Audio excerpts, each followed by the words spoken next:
Well, now take down your fishing pole and meet me at the fishing hole. We may not get a bite all day, but don't you rush away. What a great place to rest your bones, and mighty fine for skipping stones. You'll feel fresh as a lemonade setting in the shade. Hello there, chess fans. This is Camus, and today we're going to talk about the fishing pole attack. This is an interesting attacking idea. It can arise from several openings, although we'll be discussing primarily the Berlin Defense to Ruy Lopez. As I said, it's been around for a long time. There's a game from 1619 where Greco uses the fishing pole attack, wins a sparkling miniature against his favorite opponent, Anonymous. And also it's discussed in Vukovic's book, The Art of Attack. Now more recently, it's been played thousands of times probably at this point by its undisputed guru, Life Master Brian Wall. Now Brian credits his friend and also fellow Life Master Jack Young for the inspiration and the ideas to this, but Brian has played it quite a bit, both in tournament games with slow time controls and in blitz games, and he has a number of Grandmaster scalps to his credit, so clearly this is not an idea to be taken lightly. So in this video we're going to look at some ideas in the attack, go over a couple of games of Brian's. We'll also discuss a game played by Kroll, who's a Polish correspondence player who's been playing this for about 10 years with very good results in correspondence matches. And finally, for those of you looking for a way to play against us, we'll show you a line recommended by Nigel Davies, and Nigel claims this leads to an advantage for white. We'll dub this the Killjoy variation. Okay, so let's what are we talking about here? This is, like I said, it's an idea that's been around for a long time, and probably some of you run into it in your games too. But let's look at the elements of it. Okay, so we'll just assume e4, e5 opening. And here we have the Ruy Lopez. And probably the most efficient way to get into the fishing pole attack is via the Berlin Defense. And I've also seen it in the Sicilian, I've also seen it in the Italian game. So, but this seems to be the most direct way. If you're interested in playing the fishing pole attack, this is probably the best way to get into it. Okay, normally white castles here, although there are other moves. And, okay, here's the essence of the attack. The knight comes to g4. Yes, the knight is breaking principle by moving twice in the opening, but we know from other openings that this is not necessarily a deal killer. The Alekhine's defense features the knight hopping around several times, as does the bird defense to the Ruy Lopez, and there's also the knight to g5 variation of the two knights defense, which actually wins a pawn. So now, naturally, this knight on g4 is an irritation to white, and in virtually all games we see white playing h3 sooner or later. In this game he plays it sooner. And black replies with the somewhat surprising move, if you haven't seen it before, h5. And okay, it's probably clear to even weaker players what's going to happen here if white decides to take the knight. Actually, he does in his game, so he takes the knight, black recaptures, and now white must either move the knight from f3 or allow it to be captured and return the material. Either case, this allows the black queen to come to h4. And this is the key idea, getting the queen to the h file.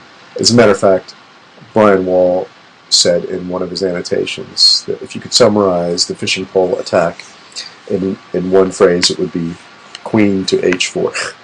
So here white decides that he can try to hang on here, but it's too late, so he's already lost. And despite this win of the pawn by white here, queen to h2 check. Okay, so that's the basic idea. Now there's a lot more to it, and this is not going to be an exhaustive survey of this opening. I don't really know enough about it. I've been playing it a short time, but we're just going to look at a couple of interesting games and give you a feel for it. And all right, on we go. We're going to discuss a few of the relevant themes in the fishing pole attack, and we'll look at this game, Mogador, Brian Wall, 2007.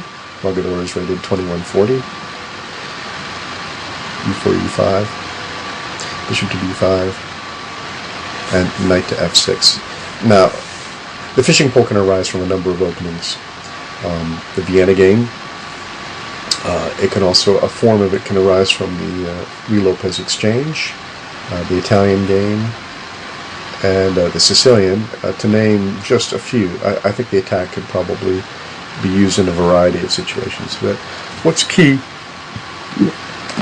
is the Knight to G4 after white castles, supported by a pawn at H5, whether or not white actually plays H3 or not. And we have the makings of a kingside pawn roller somewhat later. Okay, another important ingredient.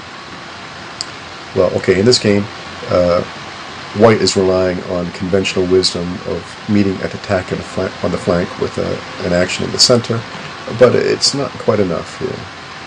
So you take off, and now, as I was about to say, the one of the crucial ingredients is the bishop on C5, as is played here. Nothing comes of knight takes knight, queen takes knight for black. So we use the tempo to get the bishop out, and of course white can compromise our pawns a little bit here, as he does here. Now in this position, normally we would like to take back with the D pawn to give scope to our bishop on C8. But here it's not really possible, because after D takes C6, then we would be looking at a queen exchange, and if the queen is exchanged, then our attack really comes to a halt and the knight is vulnerable on G4. So you want to keep queens on. I think most people understand this. So we take back with the B pawn in this position. He retreats. Okay, and queen to H4. It's shocking how often this move ends up being a decisive move. It's not quite decisive in this game, but it soon will be.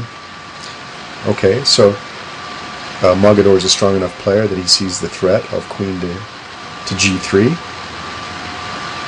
And I must say, every time I'm able to play queen to G3, I feel a little bit like Frank Marshall, and I expect people to be showering gold coins on the chessboard, but sadly that hasn't happened yet.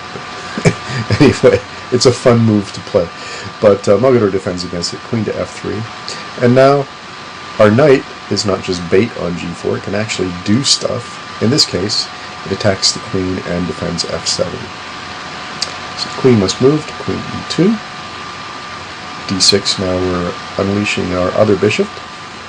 And nearly all of black's pieces take part in the attack, with the exception of the rook on A8. But there are actually positions in games where the rook on A8 does play a part.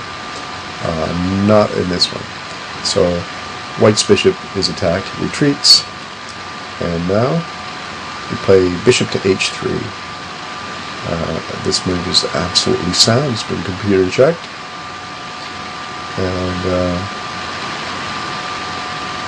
white wisely decides not to take this bishop. After knight to G4, he would be having some difficulties. So bishop to D7. Now Brian made this retreat, but actually instead he decided later that rook to H6 was an efficient way to win, with the following variations: bishop takes H6, queen to G3. There's that move again, and that's winning. Or rook to H6, bishop takes C5, and bishop takes G2. Or rook to G6. Both are winning. In this, if black, a little muddled, if white takes the bishop on G2, then rook to G6 forces mate in a few moves. Okay, so but he didn't do this, and it's a testimony to the resources in the black position that you can make second best moves a lot of times and still have a viable attack. So despite the semi-cowardly retreat of the bishop to D7, it still works out. Bishop takes c5, and knight to g4 now. And there isn't really any sensible way to prevent checkmate. White tried a few desperado moves. Bishop takes f7 check, king e7, and resigned to this position. And this is a fairly typical attack. So you don't need to know much to play it. Just look for the most crushing moves in every position. Alright, we'll move on.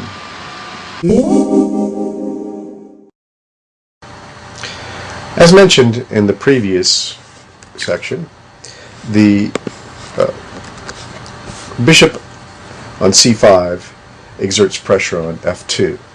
What is often overlooked by white players is the fact that this pawn becomes pinned after castle, and this gives black certain tactical opportunities that seem to be difficult to spot because they appear time and time again in these games.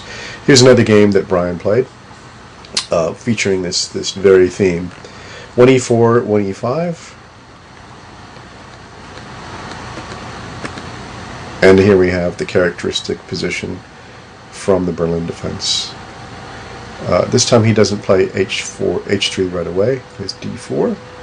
We take off, knight takes, and now Brian, anticipating an h3 at some point, shoves his pawn up h5 anyway.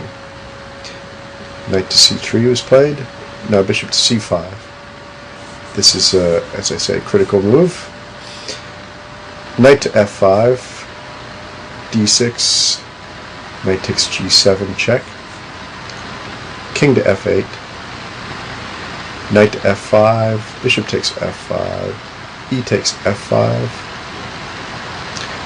and now the classic move, queen to h4, h3, and this is what I'm talking about, queen to g3, the f-pawn is pinned, and mate will occur next. Okay, here's another similar game, and this features Brian's favorite variation, but apparently only stronger players seem to play this against him. Okay, and it starts off much the same way.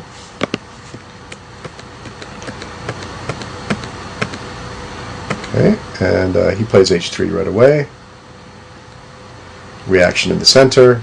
He takes d4, knight takes d4, bishop c5, and now knight to f5. But Brian has seen this all before, and there's no worries here. d6, letting out the bishop, knight g7 check, king f8, knight to f5, bishop takes f5, e takes f5. Okay, and queen to h4. There it is. Queen to f3, attempting to mount a defense. And now knight to d4, queen takes b7, rook to e8, knight the bishop takes on e8. Now black is down quite a bit of material at this point. Knight to e2 check, but it doesn't matter. King to h1, these are all forced moves. Queen to f2, double exclam here, it's deserved. Rook takes f2, knight to g3 check, king to g1, bishop to f2, checkmate. Very pretty. Back, let's see, on move 11 here, excuse me, on move 12, if after queen to h4, White had played queen to d2 instead, we would have seen something like this. Knight to d4, knight to c3, knight to f3 check, g takes f3, queen to g3 check, again taking advantage of this pinned pawn on f2, king to h1, queen to h2, checkmate.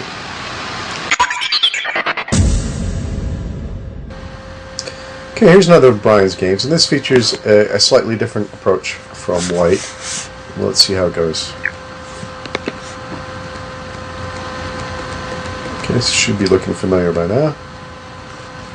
Alright, now, many players, including this guy, realize that taking the knight is foolhardy, and that the point of the offered knight sacrifice is to get the queen over to the h file. So we see here another approach to fighting back. Okay, rather than taking, he just retreats the knight. And actually, I should mention that one of the main ideas behind a6 is not so much to harass the white bishop, but to provide a safe haven for black's black-squared bishop. Brian dubs this the hyperpole.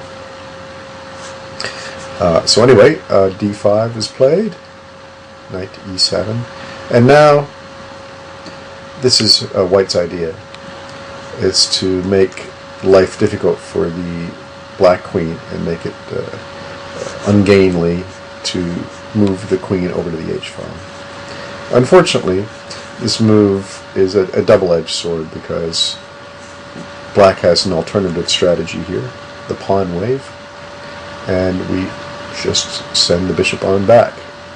g5, bishop to g3, h4. Now I believe I did a video of a game that I played with Gentle Whisper in this line. You can look up if you're interested to see another way how it turned out. So he could have gone back to h2, but that doesn't really help him because black will play a g4 at some point, and that h file will be pried open in favor of black. So he decided he would give up the bishop. So this is a mistake.